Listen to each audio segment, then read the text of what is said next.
This lesson is from the 8th grade Houghton Mifflin English book. It is on reflexive and intensive pronouns, and it coordinates with pages 323 to 326 in the student textbook. A reflexive pronoun has as its antecedent the subject of a sentence. It completes the meaning of the sentence and generally cannot be left out. Burton knows himself well. If I take out himself, Burton knows very well is not saying the same thing. An intensive pronoun is used to emphasize another word, its antecedent. It can usually be left out without destroying the sentence. Sid himself hung the picture. Sid hung the picture. It's saying the same thing. So intensive is just renaming. Do not use reflexive or intensive pronouns forms in place of personal pronouns. It's incorrect to say Ron and myself repaired the lamp, because if I take off Ron and, it's myself repaired the lamp. We don't speak like that. The correct version is Ron and I repaired the lamp.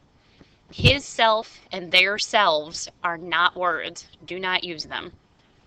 Okay, so Hubert found himself in the middle of the flood. If I say Hubert found in the middle of the flood, it doesn't make sense, so that is reflexive. We met the plumber herself. We met the plumber. Makes sense? Intensive.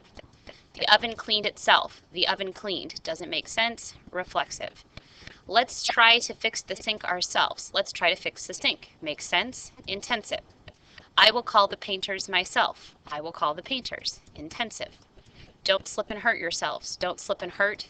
Leaves you hanging. So that is reflexive. All right. The painters protected their selves from fumes. Their selves is not a word. It should be themselves. Mrs. Sullivan and myself found the source of the leak under the sink. If I take off Mrs. Sullivan and myself found the source of the leak under the sink, doesn't make sense, so this should be I. Her son can repair pipes his self now. His self is not a word. It actually makes me cringe, so let's put himself. Herself and Russell will fix the sink tomorrow. You wouldn't say herself will fix the sink tomorrow. You would say she.